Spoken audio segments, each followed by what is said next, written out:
आशा करता हूं आप सब बहुत अच्छे होंगे। मेरा नाम है सिद्धांत अग्निहोत्री। स्टडी ग्लोस पे आपका बहुत बहुत स्वागत है।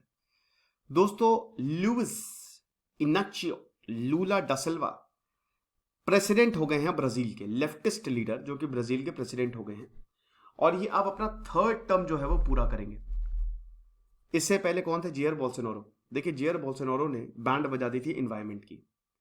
लेफ्टिस्ट हो चाहे राइटिस्ट हो, कोई भी हो, क्लाइमेट की चिंता होनी चाहिए। और जेयर बोल्सोनारो ने अमेजोन, जिसको लंग्स ऑफ द अर्थ बोला जाता है, खत्म कर दिया था एक तरीके से। जंगल जो है वो काटे जा रहे थे, वाइल्ड लाइफ खतरे में, बहुत मुश्किल थी। लेकिन यहां पे लूला जो है वो राष्ट्रपति बन गया और बहुत ही कम मार्जिन से हराया है। इनको वोट मिले हैं 50.90%। ये है लूला, 50.90%। और जेयर बोल्सोनारो को वोट मिले हैं 49.10%। 30 अक्टूबर की रात को इलेक्शन रिजल्ट अनाउंस हुए। तो हम बात करेंगे दोस्तों इनकी। सबसे पहले तो हमारा शानदार ज्योग्राफी का कोर्स। देखिए, इंडियन ज्योग्राफी आज के बाद आप भूलने वाले हो नहीं, क्योंकि वर्ल्ड रिकॉर्ड होल्डर प्रतीक सर आपको ऐसी टेक्निक बताएंगे जो आपकी होश उड़ा देगी। सिर्फ और सिर्फ 300 रुपए का कोर्स निकाला हमने, पूरी ज्योग्राफी आपके टिप पे, इंडियन ज्योग्राफी। तो फटाक से कोर्स को अवेल करें, एक्स्ट्रा 25% ऑफ मिलेगा दोस्तों। हमारे पास लिमिटेड कूपन है। तो सबसे पहले कौन है लूला डा सिल्वा? देखिए, ये ब्राजील के राष्ट्रपति रहे 2 टर्म्स में। एक तो 2003 से लेकर 2006 तक और 2007 से लेकर 2011 तक। देखिए, साउथ अमेरिका का के जो देश हैं, उनका जो सिस्टम है वो ज्यादा हद तक अमेरिकन सिस्टम से रिजेंबल करता है। तो यहां पे भी प्रेसिडेंशियल फॉर्म ऑफ गवर्नमेंट आपको देखने को मिलेगी और एक जो राष्ट्रपति का टर्म होता है वो 4 साल का होता है ना।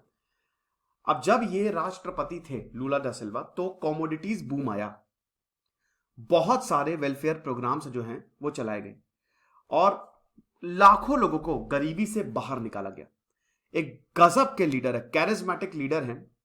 और आप समझिए कि 10 साल ये बहुत ही, इनकी जो कहानी है ना, 10 साल तक ये पढ़ने लिखना नहीं जानते थे। 5वीं क्लास के बाद इन्होंने पढ़ाई छोड़ दी थी, क्योंकि इतने गरीब थे, काम करना जरूरी हो गया। एक मेटल वर्कर थे ये। 1975 में जब कंडीशन हद से ज्यादा खराब थी ब्राजील में मेटल वर्कर्स की, तब इन्होंने यूनियन बनाई, वर्कर्स यूनियन बनाई। और उसके बाद बहुत सारे वर्कर्स ने ब्राजील, क्योंकि देखिए ब्राजील ऑन एंड ऑफ रहा है, ब्राजील में कभी मिलिट्री शासन रहा है, कभी डेमोक्रेसी रही। तो ब्राजील झूलता रहा, एक पेंडुलम रहा है, कभी मिलिट्री की तरफ जाता है और कभी डेमोक्रेसी की तरफ जाता है। तो जब 1980s में मिलिट्री रिजीम थी, उनके खिलाफ खड़े हो गए थे लूला डा सिल्वा अकेले। अब तब इन्होंने वर्कर्स पार्टी बनाई, जो आज की सबसे बड़ी लेफ्ट विंग पॉलिटिकल फोर्स है देश में। कांग्रेस में 1986 में आई कांग्रेस, वहां की जो पार्लियामेंट, उसको कांग्रेस बोला जाता है। और उस समय भी राष्ट्रपति चुनाव के लिए खड़े हुए, लेकिन सक्सेस नहीं मिली। 2002 में इनको सक्सेस मिली और 2010 2000 यहां पे, मतलब एक तरीके से अगर हम बात करते हैं तो 2 बार राष्ट्रपति रहे हैं। लेकिन आपको पता ही है कि जब 2010 में इन्होंने अपना ऑफिस छोड़ा, तो जैसे अमेरिका में होता है ना कि 2 बार से ज्यादा आप राष्ट्रपति नहीं बन सकते। प्रेसिडेंशियल फॉर्म ऑफ गवर्नमेंट पे ज्यादातर डेमोक्रेसी में आपको यही देखना मिलेगा, डिक्टेटरशिप में भी यही देखने को मिलेगा, चाहे वो रशिया हो चाहे चाइना हो। तो ब्राजील में भी था कि एक बार 2 बार अगर आप राष्ट्रपति हो गए तो तीसरी बार नहीं बन सकते, क्योंकि ब्राजील का लॉ इसको अलाउ ही नहीं कर सकता, है ना। हालांकि इनकी अप्रूवल रेटिंग 90% थी, 90%। तो इनको इस्तीफा देना पड़ा, क्या कर सकते हैं। मतलब इस्तीफा क्या, 2003 से लेकर 2010 तक ये लगातार 2 बार राष्ट्रपति थे, तीसरी बार आप बन नहीं सकते। अब देखिए, कंसेक्यूटिव टर्म्स की यहां पे बात हो रही है।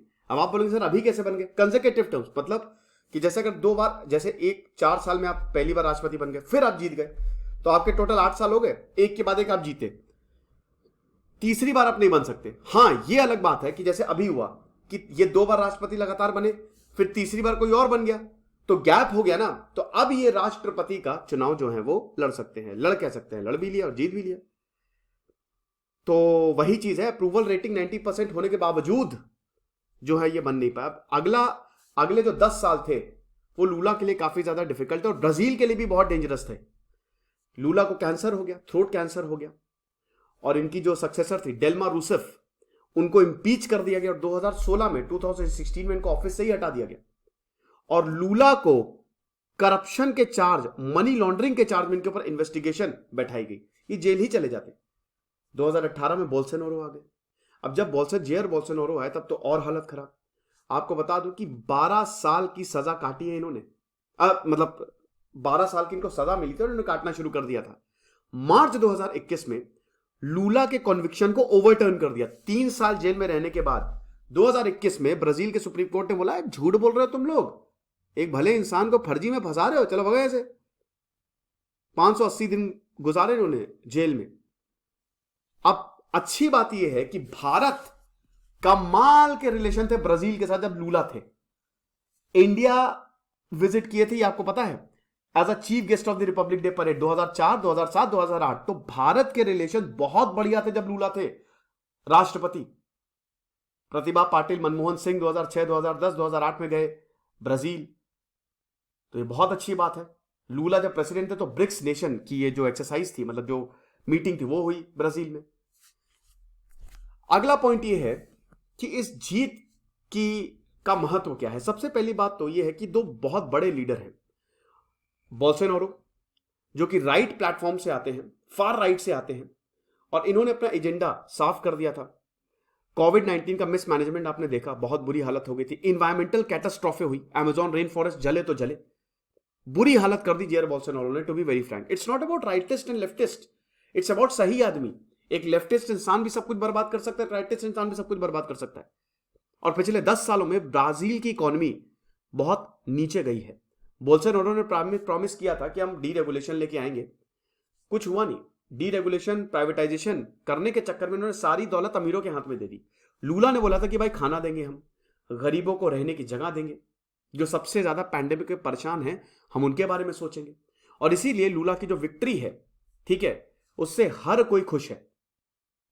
आपको बता दूं कि लैटिन अमेरिकन पॉलिटिक्स में जबरदस्त शिफ्ट आया। अब 2018 में जब एंड्रेस मैनुअल लोपेस ओब्राडोर, जो कि मैक्सिको के हैं, उन्होंने जीती, ठीक है, मतलब, और अर्जेंटीना में अल्बर्टो फर्नांडिस जीते, गैब्रियल बोरेस चिली में जीते, पेड्रो कैस्टियलो पेरू में जीते, और गास्तावो जो है कोलंबिया में जीते। अब देखिए साउथ अमेरिका में ये सब लेफ्टिस्ट पॉलिटिशियंस, और साउथ अमेरिका में ये सब आ गए। तब लूला को लगा कि हां मैं भी जीत सकता हूं।